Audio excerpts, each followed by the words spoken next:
Good morning, or good afternoon, or good evening, depending on where you are in the world. In fact, as you coming in, just let me know where you are in the world. Today, we're going to be talking about content marketing. And I know that like content is like one of those buzz phrases. It's almost like authenticity. Like everybody talks about it, but like you're supposed to be doing it, but do we do it? And do we do it well? So our special guest today is like the OG of content marketing, no joke. I'm super excited about our guest. We're going to be talking about how to build a content platform that attracts an audience of future buyers. And like I say, I'm excited about this topic. We're going to I've got a list of questions, but if you guys have questions, as you hear something or something triggers, like I'd like to know that, like ask. We'll try to incorporate as many of your questions as we possibly can. All right, so a couple of little housekeeping things. Like I say, don't hesitate to ask questions. If you have never been on one of my shows before, please introduce yourself with a hashtag new. My name is Kim Garst, so I'm going to introduce myself so you know who I am. I love helping people make more money in their businesses. That's the root of everything that I do. So if that's something you want to do, you're in the right place. Every week we do the Marketing That Grows Your Business show. We bring on amazing people who share their wisdom and their what's working now kind of knowledge. So you can learn here as well. So I want to say good morning to Stu. Good morning, Stu. So glad you're here with us in Miami. So how is the weather in Miami? It's a little, it's fascinating because here I am saying it's a little chilly here in Tampa. Chilly being a relative word, like a relative term, because it's in the 60s. So but it's nice to have this cooler weather. Last night, of course, was Halloween, and we didn't get eat up. We were outside. We did not get eat up with mosquitoes. It was so lovely. Good morning, Paul. Good morning. So glad you're here. Ed, glad you're here as well. In Wesley Chapel, okay, you're right around the corner from me. A couple of small things. We do giveaways on every one of the shows. If you've been on my shows before, you know this. The giveaway today is our special guest, his latest book. We're going to be giving away 2 copies of Content Inc. So how do you win? If you want to win one of these amazing books, and trust me, it's an amazing book, then all you have to do is, and I got my finger right this time for y'all that know that I'm always like this usually. I got it right this time. Drop in, whatever you want to say, your aha moments into that area down there. Facebook doesn't like us to say because they don't want us to game the system. But if you will drop in your aha moments are like things you didn't know or things that you know but you needed to hear again. That's how we pick winners for the giveaway. We drop you into the Wheel of Wow. That's what we call it. So make sure you drop those in. We'll enter you into the wheel, and then at the end, we'll spin it and draw a name, and hopefully it's yours.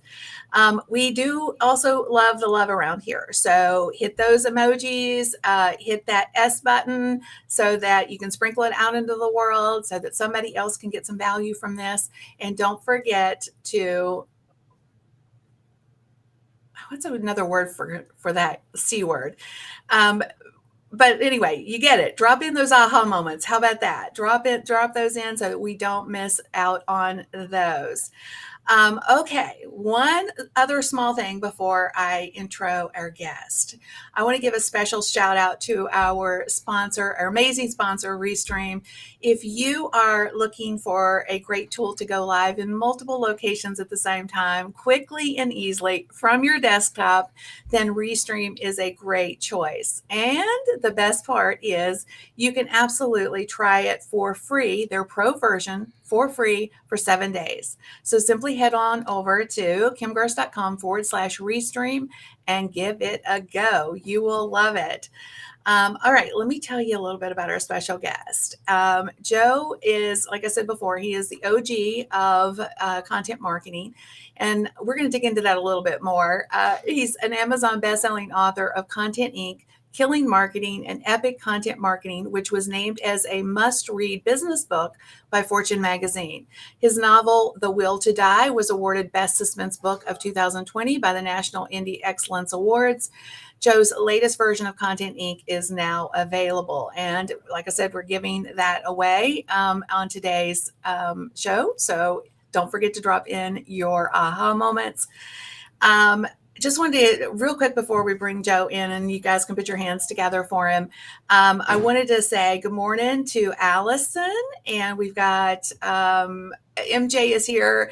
Oh, 32. See, it's all relative, right? I think at 60, anything less than 70, and I'm in a hoodie. But 32, yeah, I'm snuggling up into a coat at that point. Good morning. Good morning to Lamorla. What a beautiful name. I hope I said that correctly. Lisa, good morning. We've got my sweet friend Chuck in the house. Sybil, oh goodness, I am seeing some old but amazing faces. I don't mean old in the context of you look old. Okay, I just want to clarify that before somebody thinks I'm saying they're old. No, I just seeing some frequently, what's the word I'm looking for? People who come to the show frequently. There you go. Good morning, good morning, good morning. I just want to say good morning to everybody. Casey, I'm glad you're here. Okay, now put your hands together for our sweet guest today. You guys are going to get so much value from this. So say hello to Joe. Put your hands together for Joe. Hey, Joe. Hi, Kim. How are you? It's Hi. 37 here in Cleveland, Ohio, since we're doing the temperature run. So Yeah, so that is definitely not just hoodie weather. That's a jacket for me, seriously. But you're probably out in shorts, right? Like we're, it you know seems. what, we're a little bit more used to it, but we've had a great fall so far, if it is fall. So yes, it's but the leaves are just about to go down to the ground, and Uh-huh. we'll go through our very cold, snowy season. We'll see, and that's living in Cleveland, Ohio. At Yeah, I Northeast mean, Ohio, that's what you get. I mean, trade-off, right? same as Chicago. It's gonna be cold and windy. You know what you're getting. Yeah, exactly. So as I share quite frequently, my blood's thin. I've been living here in Tampa for a while, but I've also been in Virginia for the past 4 months. I've been home a couple of weeks now, but I missed the leaves. I mean, they were just starting to fall, and I'm like, man, that's one of my favorite times of the year is the fall and the leaves falling. So Well, we have right some. now, yeah, right. Like this next week, they're all falling to the ground. So Kim, I'm come gonna on up. miss it. I know if you can get a flight these days, I know. come on up to Seriously. Cleveland. There's a direct from Tampa. You could So just watch them fall. it's so funny you say that because we were just talking before the show, and we were talking about live events and things like that. But travel is crazy. It's like everybody, I guess, that hasn't been able to travel is traveling. Airfares are crazy. It's just incredible how many people are actually getting out and about. And I doubt I'm going to Well, be able to catch a flight. Well, the what's surprising, and we're not talking about logistics here, but the mass closings of flights that Southwest and American Airlines have had the Yes, last couple weeks, that's the surprise. I mean, you yes, and I both traveled for a living for a long time. I mean, I used to travel basically 9 months out of the year, and that has never happened before. So this is a new thing, whether that's because of shortages of people to work or whether it is the weather, which I don't think it is because the no, weather looks about the same as it always has. yeah. There's something going on here that's definitely different. So it's a I, challenge. I think it's a combination of things. It's really fascinating that so many businesses are struggling to get help. Yep. I was driving down. There's a small town in Virginia, and I was driving down Main Street, and every window had a hiring sign in the window. They just can't get, and it's a college town. Like normally, Yeah. those our jobs are like just snapped right up. So there's a dynamic going on with people not going back to work for whatever the reason. And then I think there's still people that are reluctant to get the vaccine. There's still that dynamic. And, for brands that are saying, hey, you've got to have it to work here. And then there's pushback. So it's just, it's going to be, I think we're still going to see some crazy stuff for a while, probably another year or more I, until I things would settle agree. out. Yeah, I would agree. I think the thing that a lot of people don't talk about, yes, is it because I mean we've actually lost a lot of the workforce, so that's a part of Yes. it. But and a lot of people say, oh, the younger generation, they don't want to work today. But what we're seeing, and we cover mostly content entrepreneurship, a lot of this younger audience of gamers and content creators on TikTok, Twitch, and YouTube, they're starting their own businesses. So they're Yeah. not working for anybody. They're in front of their computers all day long. They're creating content. They're building audiences. So, but you don't hear that as a yes, there's a lot of Other things. workforce challenges that we have Yes. right now. We know why that is, but also at the same time, you're seeing some wonderful things happen on the entrepreneurship side. Where this is a boom in entrepreneurship, and we just haven't had that model available to us. And I wish that more media sources would talk about that, where you have I people that are making a decision not to work for someone else, to do their own thing. I have no problem with that. I love that. I love that. And you can make Yes. a living today doing this stuff. Yes. So, yeah, And so which is exactly what we're here to talk about sure. is the content piece, but I am 100% in agreement with you that I've seen so many people say I can't rely on the job anymore. And I wasn't really happy there anyway. And they've used this time when they were home, had, access to knowledge, and there's so much knowledge out there today that they've, to your point, they've become TikTok stars, or whatever, just getting busy creating content. So how, before we dig into, like, probably what a lot of people want to know, I Sure. feel like I always like to set the stage with, how did you start down this road? Because I know, like me, I could say we're oldies but goodies. We've been around for a moment. And I think a lot of people look at it in the context of, well, I can't do what they've done. So how did you get started, and when did you realize that you were onto something? Sure. Yeah, I was lucky. I was so blessed. I fell into the publishing industry in 2000, and I started working at a large business to business publishing company that published all kinds of magazines. And instead of selling advertising or exhibit space like most of the people at, as the company was called, Pet Media, did, I fell into this department called custom media or custom publishing, which basically is what we call content marketing today. So instead of helping somebody interrupt somebody else, nothing wrong with advertising, but instead of them buying a banner or a button or a magazine ad, we were helping them create better stories. So we initially, those were custom magazines. So just like the magazines that you get on the airlines, we were helping Microsoft and Autodesk and a bunch of big business to business companies do the same thing. Well, that was that was right during Web 1.0, I guess you would call it. So that, we really talk about going back into the days. So like if you consider Web 1, 95 to say 2005, Web 2 really became where you had this growth of social networks. So you had Google pop up, you had Facebook, you had Twitter. And I really thought, as I was in the middle of this content marketing thing, I'm like, oh my God, this is going to be a boom. You have so many places that people are going to have to tell a remarkable story, create compelling information in order to build audiences or get some kind of behavior change for marketing. It's going to be less about interruption, about advertising, and more about building a relationship with customers through the content that you create, through these individual experiences. So that's when in 2007, I really thought this was going to be a thing. Really pushed the new name of content marketing in 2007 when we launched the business. And through fits and starts and sort of finding our way, got lucky, started what we called from 2007 to 10 was Content Marketing Institute, because we were like, okay, there was no education and training organization around this practice of content marketing. Launched Content Marketing World in 2011, which became the largest in-person event for content marketing for enterprise marketers.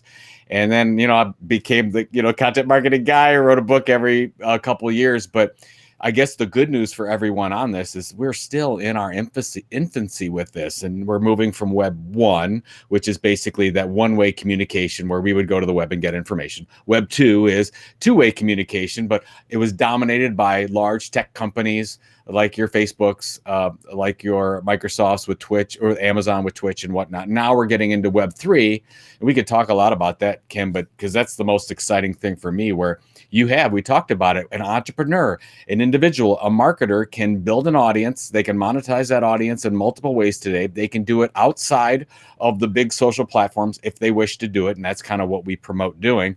And whatever your goal is. Are you trying to sell a product or service? Are you trying to monetize that content directly? Do you want to launch your own cryptocurrency? We could talk about that and NFTs, and that's a really exciting place right now.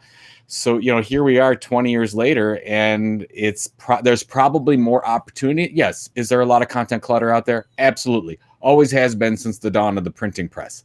But today we have to focus on who is that audience, what is their need, what keeps them up at night, how can you deliver information that solves that informational need on a regular basis and become, liked, trusted. And if you do that really well, then you can sell more products and services. But we have to stop starting with, here's the product we want to launch, here's all the marketing around it, and we have to begin with, who's the audience, what are their pain points, what keeps them up at night, and if we solve those, we can do some amazing things. I love that. I just want to highlight something real quick. Janelle is saying, I love how humble you are, as she's referring to you, Joe. I just really want to highlight something here, because when I said he is the OG of content marketing, I was not like just saying that. Like, he really coined the phrase, or drove the shift from what content was traditionally content messaging to content marketing. And so you're looking at somebody who coined a phrase that we use every day, we talk every day, we try to deliver on every day as entrepreneurs. So this is I find that when it comes to content, and you were just talking about some of the opportunities that Web 3.0 is bringing our way. Because I think that there's and I'll just ask the question. Let me ask the question, and then let's dig into it a little bit more. Okay. But I think when we were coming along, it was, blogs, get your, start solving the problems that your community has. Blog, video content, maybe for YouTube and all the socials. Like, it was all about, Web 2.0, to your point. Yep. And, a lot of people are like, well, I don't know if I can do all that stuff now. And for me, I kind of done it or I did it by accident. I was like, well, everybody says we need to be blogging, so let me blog. And then everybody says can somebody replicate today and stand out and now that it's so super saturated and so crowded with content marketing? Traditional content marketing. Sure. Yes. The answer is yes. And I guess, so here's the good news for everybody listening to this. You shouldn't want to do all the things. You can't do all the things. You have a limited amount of what we call content energy, which means that you have so many resources, whether that's the time resources or money resources. And if you then take those resources and say, oh, let's do a blog and a podcast and a YouTube series and an event and a research project and whatever. If you do all those things, the best you're going to be is mediocre at one or two of them. Most of it's just our friend Doug Kessler from the UK said most companies just create a mountain of meh. We're just creating all this content. It's not making any impact on our business. It's not helping our customers in some way. And if you could look back, this is a media model. That's what we talk about in the book Content Inc. This is a media model that's been going on for 100 years, is you focus on doing one thing really well. Go back into the day when New York Times started, they just said, we're going to do a really, they didn't have a lot of choice, but they said, we're going to do a really good newspaper. TED Talk started, said, we're going to do a really amazing in-person 18-minute speech. Huffington Post said, we're going to do one blog to one group of people, and that's it. Now they have 500. But every media company starts out being remarkable at one thing. So go to today, we're seeing the same thing happen with the TikTokers, the YouTubers, the Twitch streamers, the podcasters. Joe Rogan's a good example. If you love him or hate him, Joe Rogan just said, we're going to create this podcast. I'm not going to do anything else. I'm not going to focus on doing 1,000 other things. That's a very, very difficult model to pull off. Even Gary Vaynerchuk, who you might say does all the things today, started with just a YouTube series, Wine Library TV. That was it. Became popular doing it that way, and then diversified. So my recommendation to everyone here, if you want to break through all the clutter, is focus on one audience. Find what we call your content tilt. What is your area of differentiation? What's your hook? Basically, why should they listen to you, watch you? Figure out what makes you different, and then pick your channel. And you have a decision, Kim. You know this. Like, what are you good at? Are you good at writing? Then maybe it should be a blog. Maybe it should be a book series. If you're really good on radio, maybe it's a podcast. If you have people on your team that are good at putting videos together, maybe it is something like YouTube, or maybe it's something like TikTok, or maybe if you want to, if you want to be on for 2 hours straight and show what's going on in your real world, maybe it's Twitch. Who knows? Because there's an opportunity there where a lot of non-gamers are moving over to the Twitch platform. So just do one. Now, that doesn't mean you can't be on social media and shouldn't be focused on a couple areas there. But if you're asking me, I'd pick the one thing and then maybe pick two, let's say, social media channels that you can use as listening posts, that you can use as customer service channels where you can talk to your audience. But really, you're always going back to that one base. And you do that until what we call, you create a minimum viable audience, your MVA, whatever that is. Could be 5,000 listeners, could be 10,000 email subscribers, whatever that is. And then once you get to that MVA, then you can start to think about diversifying. So I'm hoping that this advice sort of takes a lot of the pressure off the people listening, because if you're having problems today, a lot of it might be you're just in too many different directions, trying to be everywhere, trying to be all things to all people. You can't do it. So just pick one. Pick one, be great, be consistent, deliver on a regular basis, focus on an audience that no one else is focusing on, focus on a little bit of a different issue that most people aren't thinking about. And that's what we did with content marketing. I mean, nobody was calling it content marketing. We said, okay, if we focus on content marketing in a blog format to enterprise marketers, we did that. That's all we really did for 22 months, built our audience, and then we diversified out into a magazine and an event and a podcast. But that was all secondary. We just focused on the one thing to start with, and it worked really well, and it still works today. And I really believe I see a lot of people who've been online for a while, and they've spread out. I'll use myself as an example. Sure. Where we're doing all the things, and you get to a place where all the things, to your point exactly, you're creating a mountain of meh. It's like, Yep. It's like I feel like that's where I'm at sometimes, where I need to start focusing back. So it's never too late, is my point, to realize that you can rein it back in and really focus in on the one thing. One of the things that I heard you say, and I would love your take on this, is because I think in the past it's always been about the or the maybe. I don't know if it's been about this, but I think a lot of people think that they need big numbers in order to be successful. Like, Sure. I need 1 million followers to be able Yeah. to sell before. So in your opinion, what is a minimum viable audience for somebody to start monetizing? So a minimum viable audience is a number that you choose so you keep your head down and you don't worry about driving revenue right off the bat, because what you need first is an audience. You need to build a community that knows, likes, and trusts you. And so what so many people want to do is they go and say, oh, I'm going to do the podcast. And then immediately they say, I've got to sell stuff. I need it for lead gen or what. I'm like, well, once you start doing those things, you take your eye off the ball. So you figure out what is that number. And in a lot of cases, it's arbitrary, Kim. But like for us, when we started Content Marketing Institute, we set the number of 10,000 email newsletter subscribers. 10,000 is a really good number because as I started in the business, 10,000 was the number where we knew we could get a sponsor and we could charge enough for that sponsor to make it worthwhile for everyone and get the results that we wanted to. So up until that 10,000, we didn't offer anything. We didn't put any leads in. We didn't interrupt people with anything. We just said, let's just create this amazing email newsletter experience, focusing on that. When we hit to 10,000, then we can go ahead and monetize it. Michael Stelzner at Social Media Examiner did the same thing. His number was 10,000. So if you, go on the B2C side. So Matthew Patrick, who has this huge YouTube channel called Game Theory, he set his number at 1 million. Now, could he have started at 50,000? Sure. But he said, look, I've got big aspirations. I want this to be a thing. He set it at 1 million. Now he's got like 20 million or 25 million. He's a multimillionaire. He's doing great. So he made a very good decision about that million.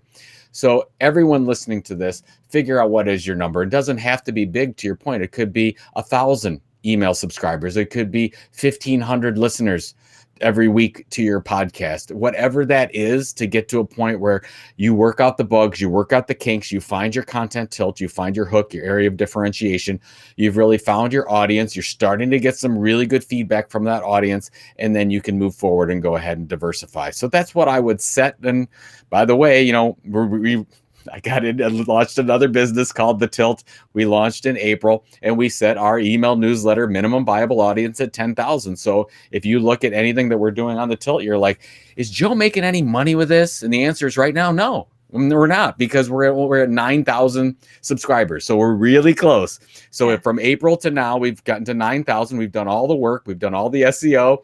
We've done all the referral programs to get to that point. Another 1,000. Now we're starting to talk about, okay, I think we're going to launch training in December. I think we can do the merch store. I think we can do some things. But I think a lot of people just immediately, like, they think it's advertising. Oh, I've got to get return off it right away. Well, no, not with content marketing. This is a marathon. It's not a sprint. So let's set that number to take a little bit of pressure off you, and you can just focus on the needs of your audience.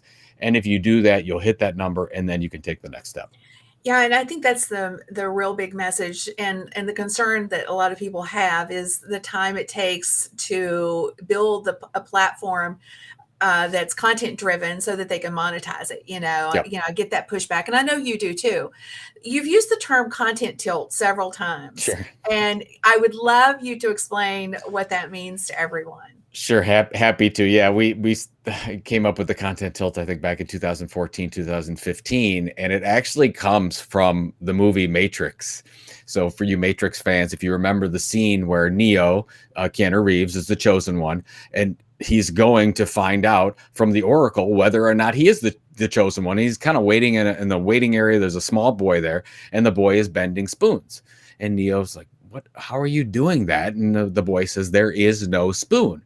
And of course, you see then Neo, he holds up the spoon and he tilts his head. That's where the content tilt comes from. He looks at the spoon differently. So that's what the content tilt is all about. You have to look at your audience differently, or your area of interest differently. You have to look at something and say, okay, what's that area of non-competition that you can actually break through all the clutter? So let's give you an example. Let's say that you want to go into cloud computing for IT professionals today. Well, just type in cloud computing into your favorite search engine, and what you will find is that all the biggest companies in the world are spending millions and millions of dollars on this area of cloud computing, and they're all talking about it in the same way. And if you, with very limited resources, want to break through with cloud computing to IT professionals, you will never do it by talking about this thing in the same way as everyone else.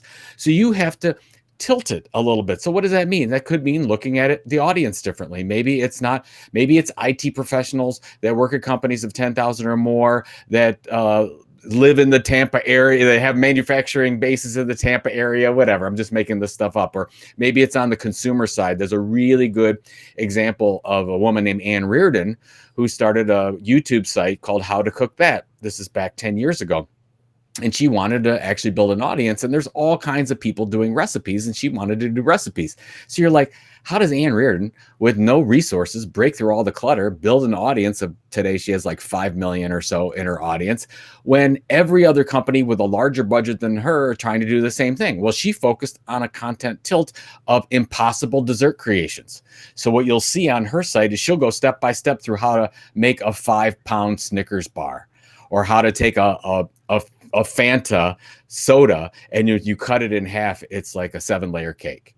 So those types so she did things that where you look at it, it's like, oh my God, that's impossible. That was her content tilt.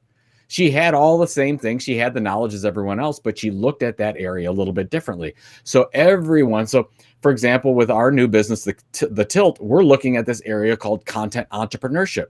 Nobody called it a content entrepreneur before. So we're like, okay, if we go out and we talk about this thing a little bit differently, we're talking to content creators who want to build businesses. These are content entrepreneurs. We feel if we just focus on that audience, we can break through and then build an audience that knows, likes, and trusts us, and then monetize that audience. So for everyone listening to that, you have to really look and say, okay, well, yeah, I know you all have your sweet spot. You have your area of expertise that you have some knowledge of skill area, and then you focus on that audience and what's their pain point.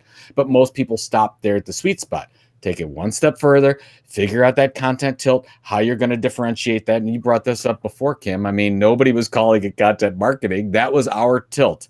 We said, okay, I don't think we can break through calling it what everybody else is calling it. I think we made a bet. made a calculated bet, a hypothesis on we think that content marketing is going to be the term.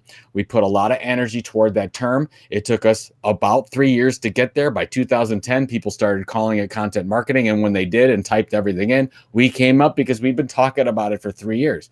So again, that's why you have to make some bets, some hypotheses, some different investments, because it does take a long time. But once you get to that level, like what we saw, I'll give you the revenue numbers.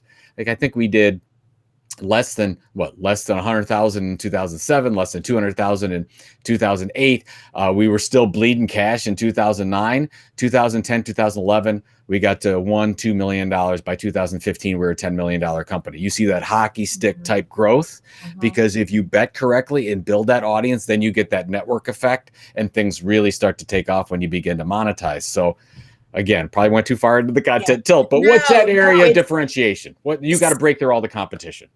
And this is what's fascinating about this dynamic, because I think a lot of people hit a creative roadblock when they get here, because they're like, well, if I'm doing the same thing everybody else is doing, then how do I show up and be, something different? It's really not something different, because there really is nothing new under the sun. Like, it's about presenting it or messaging it in a different way. That's right. It's the same. I mean, you may be a coach, for example, that does the same thing. The transformation is the same as literally 1,000 other coaches out there. But how do you show up with a differentiator? And sometimes it's just sometimes it's a simple word, like content tilt is it's a message in and of itself. So I think a lot of times the creative block comes into is a road. Well, it's just that it's a roadblock for people. They get frustrated because they can't figure out how to show up with a unique basically a unique value proposition. The best place to start too is in the audience.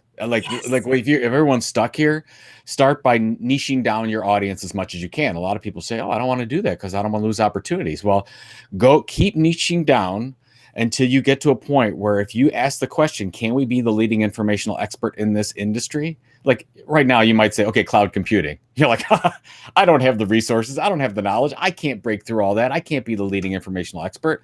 Well, if you keep moving down into a smaller and smaller area until you say, "Oh yeah, I think if we deliver consistently over a long period of time, we could be the leading informational expert over that." And then you're like, "Okay, then you've hit it." Start very, very small as you can. And I really believe in Kevin Kelly's 1,000 True Fans. Today, if you get a small group of loyal fans that love what you're doing, you can absolutely make a difference in your business. You'll find all sorts of new revenue opportunities. So focus on that. And that's what you want to start with anyways, before you go into any kind of big audience, but you don't necessarily need that. I know a lot of multimillionaires right now on the content side that have a couple thousand fans, but those fans support them very, very well. And you're seeing this on the music side now. Finally, there's some music models where you can sell directly to people, where if you have a couple hundred fans, you can make a great living as a musician. You don't have to go gigging and giving up all your revenue to third-party distributors. You can actually do something. So that's what's so exciting about the creator today. And totally agree. And that was actually, I'm so glad you said that about the niching down, because that was actually one of my next questions, is how important is that? And you basically just answered that question. I think that sometimes, again, that goes back to that's a barrier for a lot of people, because they think, oh my gosh, I'm slicing into my opportunity if I continue to niche down. But I once heard Russell Brunson talk about, you said the 1,000, but he talks about the power of the 100. Sure. And, you talked about setting a number, like, said, is it 10,000 email subscribers? I want to lean into that just for a second, because I kind of brushed past it a minute ago, but I think a lot of times people rush to social media thinking it's the magic bullet, and they don't see to the core of what actually is going to monetize their business. And you talked about your magic number in both models that you spoke about, even content tilt. You're trying to get to 10,000 email subscribers, not 10,000 Facebook fans, or 10,000 Twitter followers, or 10,000 people who are watching your Instagram reels. Yep. No, you're focused on a metric that actually drives revenue. And so I'm curious if I'm just going to throw, I talk about this all the time, but what is the importance of really focusing on things that are going to drive our true business result versus getting lost in the weeds of social media? Oh, sure. Yeah. I mean, Kim, I could talk about this all day long because I'm the person that rants about rent to own strategies and don't build your content house on rented land. I mean, we even have a t-shirt at the tilt that says, "Thou shalt not build your content house on rented land." Because okay, just think about this as a business owner, as an entrepreneur. What if you lease everything? What if you don't own anything? You have no IP. It's very hard to monetize that. So that's what's happened with these social media networks. So if you build an audience on Facebook and on YouTube and on TikTok or Twitch or Twitter or whatever, that's fine. And there's some really good ways that you can move that audience over to own property. But in and of itself, you have that's not your audience. That's Facebook's audience and Twitter's audience. You're helping them build. You might be getting some benefit out of it, but most of the benefit is going to the people that own that platform. All the spoils are going to Amazon and Apple and all these other companies, and that's great. And we're the product. It's free. We are the product. You're the product if you're using that. So you can make a decision when you start. You could say, hey, I'm going to start an email newsletter, which is a much more difficult model because you have no audience there. So you have to go get that audience and bring them over. Or you could start at, let's say, something like YouTube. Well, YouTube already has an audience. That's why people are there. And if you start creating content, you figure out the right algorithms, the right consistency, you can start to build subscribers. But then when you get to a certain point, you have to realize, okay, well, and this has happened to a lot of YouTubers. It's like, okay, well, once you get to that point, they could kick you off the platform. They could stop the showing your content to everyone. They control everything. You control nothing as a business owner, and that freaks me out. That scares me as an entrepreneur. I have to have some control. So you have to create some rent to own strategies where you get those audience. And what you see great YouTubers doing right now is they try to send them to their website to give them something in what? Email form, some report, some offer, some regular email newsletter, so that they can have control over that as much as possible. We don't control our audience, but we have control over some of the tools that we have. An email right now or an owned controlled membership site are probably the two greatest things. We can get into crypto coins and NFTs a little bit later if you want to. Those are sort of new tools in the playbook, if you will. But that's why we're focusing on email. So we have a thing called the subscriber hierarchy in the book. And basically what you want to do is you want to move up the hierarchy. So at the bottom are things like Facebook and TikTok and Twitter and LinkedIn, which are all fine. And you might have a great reason for using them, but you got to remember that you don't control any of those things and you want to move up the hierarchy. And basically it's where you get the print subscribers, own email newsletter, owned membership program. Those are the best places to go. And then once you get your audience there, then you have long-term, many different initiatives to monetize those programs. So that's why we work with content creators who want to be content entrepreneurs, and we're trying to get them to move into things that they can control. And I'll give you a really good final example here, Kim. And we all know it. Facebook went down, what was it, 3 weeks ago? They just went down for 24 hours, and you saw so many businesses completely helpless. Oh my God, I can't reach my audience. You sell via Facebook. You had nothing. You had 1 billion companies all across the world just completely shut down because of Facebook. Now, you don't want that to happen. You want it just like a great stock portfolio. You want to diversify. So you want to make sure you diversify away from those social platforms and at least have some components that are controlled so you have some say in your business. So that would be my recommendation moving forward. Thank you. I just wanted if we could had a mic here, we just drop it because that was so golden. You're right. You're right. There's so many people out there that don't get that. And most of the time I'm working with a lot of younger entrepreneurs that are just on social platforms. Yes. And I'm like, great. I'm glad you built 1 million fans on TikTok. So let's figure out how you can create a business model out of that and move that over to the things that you can control, because TikTok's great, right? They'll throw out your stuff one day, you'll get 500,000 people to see it, and the next day you'll get 3. I know a lot of creators that just can't figure out that algorithm, and nobody can, and it's amazing.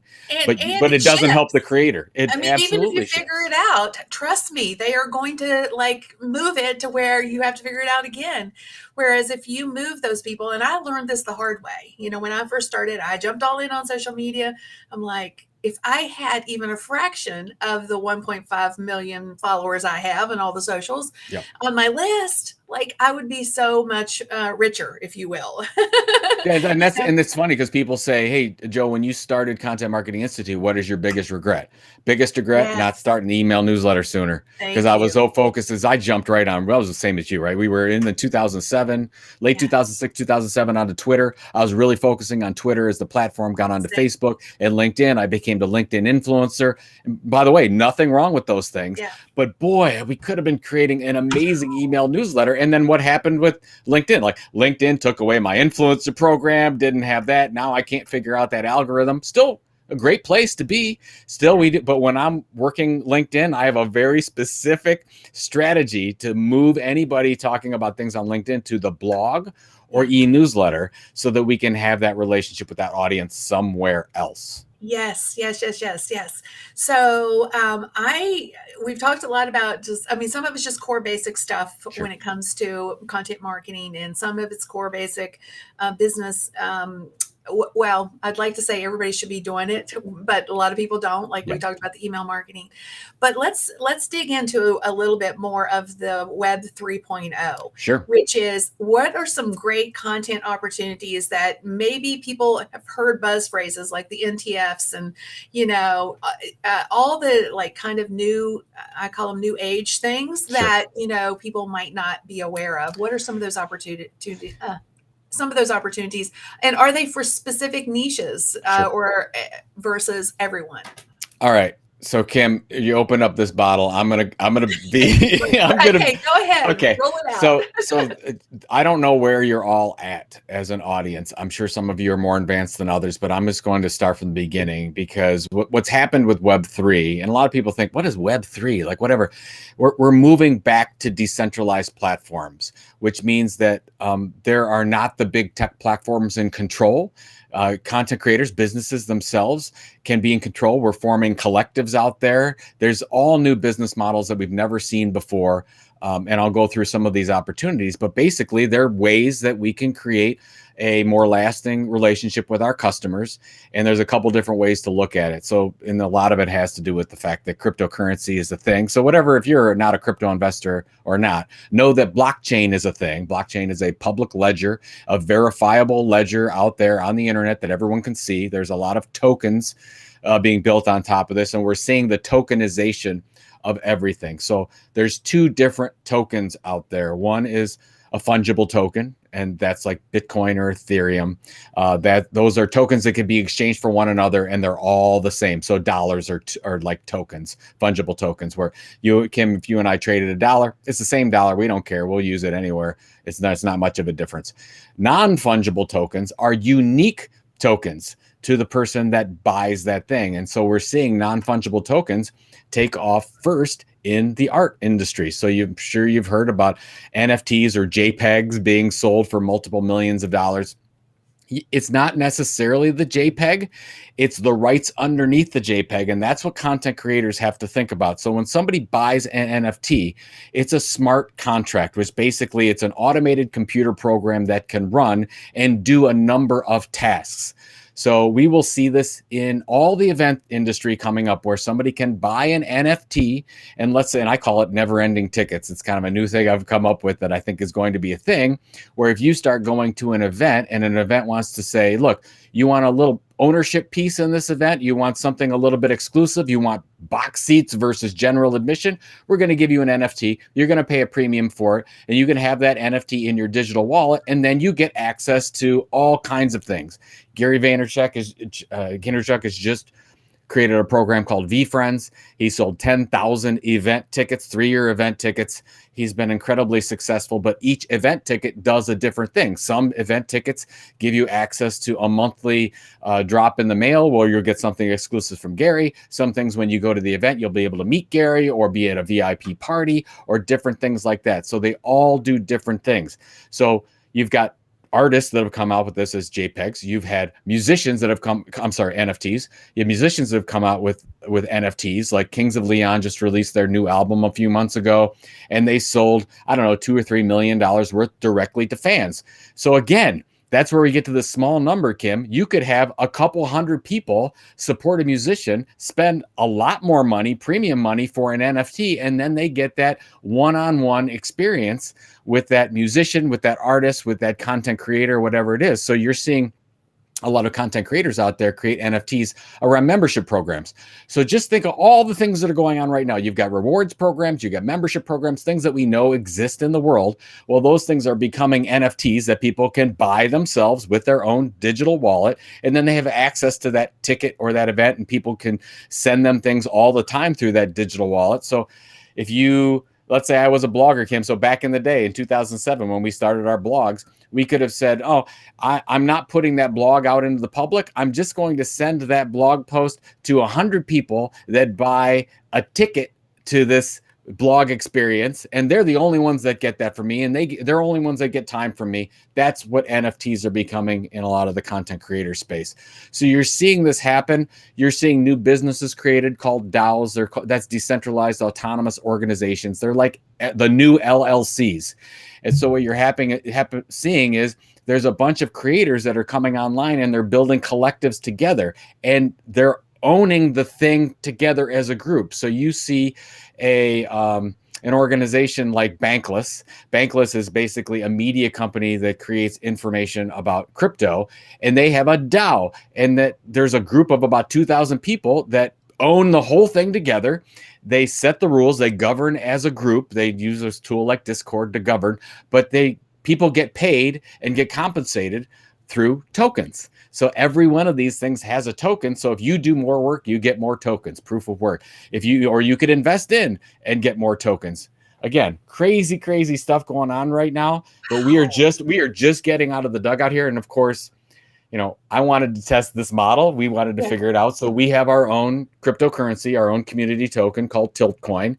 We have about 1,000 holders of this Tiltcoin. We launched it in March at about 36 cents a coin, and now we're at about $47 a coin. 6 months. Awesome. It's really amazing. So the early coin holders are really happy and excited because they might have purchased 1,000 for nothing, and now that thing has gone up. But we use it for membership access. So if you have a certain level of tokens, like if you 20 tokens, you have VIP access. You get to talk to me all the time. You get to ask any questions you want. We give you insight into the business model. If you have 5 tokens, that's our Tilt 5 Club. You get a content drop that's specific to you every month that nobody else gets. So these are the things that we can do right now that we weren't able to do as easily before. I just want to say thank you, because I have heard so many people talk about NFTs and all this other things, but not in the context of how it relates to my space. So you just gave some very specific, like, oh my gosh, we might all need to go figure out this. How do you create an NFT? I know we're getting close on time. Sure. So if it's going to take, but I'm like, okay, where do you go? Where do you go to get started with this? If somebody wants to say, hey, I need to do this. So first of all, at the Tilt, this is all we're focused on right now, and we're really trying to help people. So if you go to thetilt.com and just go into the articles and search for anything on NFTs or click the crypto category, we go through what are the different business models? What if you're a content creator or even a marketer? What are you going to think about these things? So there is some development side to doing it, but it's not as hard as you think it is to do it. There's a couple platforms that you can plug into. So let's say that let's say that you're an artist and you're a content creator that, let me not do an artist. Let's say, Kim, you're doing an event. And you want to do an event, and you have an event for 1,000 people. So you have 1,000 tickets out there, but you're going to say 900 are going to be regular tickets, and I'm going to create 100 NFTs. And you have a picture that so somebody, if they buy an NFT, it goes into their digital wallet. You can have a developer, and there's a lot of them out there that will help you. You can go ahead and put that, and you can see it on a site like OpenSea, which is like a marketplace like eBay you think of for NFTs, but OpenSea, Foundation, Rarible, there's a number of marketplaces out there. And then people can purchase just like they would purchase on eBay. You can go ahead and say, oh, this is one of 100 NFT. And here's the benefits that Kim's going to give you. And if you buy this, and it's going to cost you a couple $100, and it's all in Ethereum, so it's ETH. But you need a digital wallet to do it. And then you go ahead and you have that NFT, you own that for life. And that's a social contract between you and the person who bought it, Kim, because you put these NFTs out, and now they trust you that you're going to deliver on that promise. And it's verifiable. So the great thing is that where I used to be a sports collectible in the past, Kim, and I used to have a Mickey Mantle autograph ball. Did we know that's an autograph ball from Mickey Mantle? Did we know for sure? Well, I have a certificate of authenticity from a collectible store that tells me it is. Well, I'm still not sure about it, but that's good enough. Well, today you can go onto the blockchain, any of them, and you can check them through a tool like an Etherscan and say, oh, that's my digital address. Ooh, I got it here on my phone or on my desktop. And that's your NFT, and I own that NFT, and it shows everyone, so you can't be disproven. Which is what's amazing. So what you're going to see, and so I'll blow everyone's mind with this, every insurance contract in the future is going to be an NFT.